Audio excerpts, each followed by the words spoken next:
Sıdıka'nın Mutfağı kanalına hoş geldiniz arkadaşlar. Bugün sizlere zahmetsizce, kolayca yapabileceğimiz nefis bir börek tarifim var.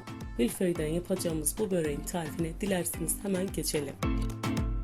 Dondurucudan çıkartmış olduğumuz milföyü paketinden çıkaralım arkadaşlar. Kat kat paketlenmiş olan milföy hamurlarının arasındaki pembe jelatini çıkaralım arkadaşlar.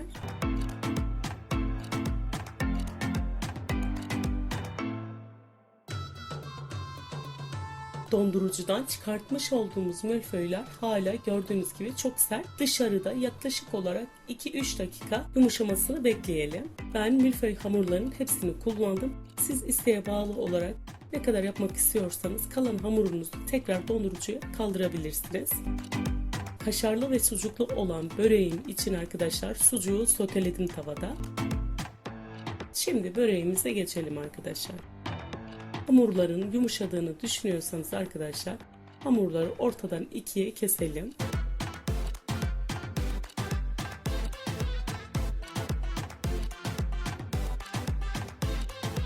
Kare şeklinde kesmiş olduğumuz milföylerin içerisine bir parça kaşar peyniri ve bir tane de sucuk koyduktan sonra hamurları karşı köşelerinden birleştirelim ve alt köşeyi de üzerine kapatalım. Gördüğünüz gibi arkadaşlar bütün milföylere aynı işlemi uygulayalım. Daha sonra da en üst köşesinde üzerine kapatalım. Zarf şeklinde bir börek elde etmiş olacağız arkadaşlar.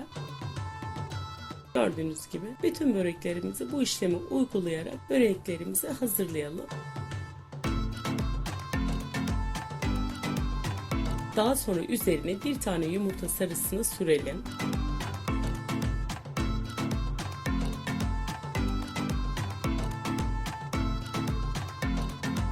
Milföy böreklerinin üzerine son olarak çörek otunu serpelim. Arkadaşlar milföyü sıcak fırına sürmemiz gerekiyor. Önceden 250 dereceye almış olduğum fırını daha sonra milföy böreklerini koyduktan sonra 180 dereceye düşürdüm. Bu ayrıntıyı da unutmayalım arkadaşlar.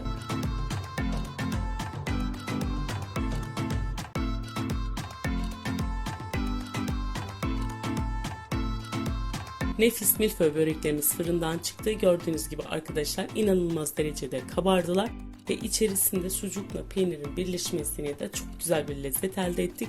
Arkadaşlar bu videoyu izlediyseniz kanalıma abone olmayı ve yorum bırakmayı unutmayın. Başka bir videoda görüşmek üzere. Hoşçakalın.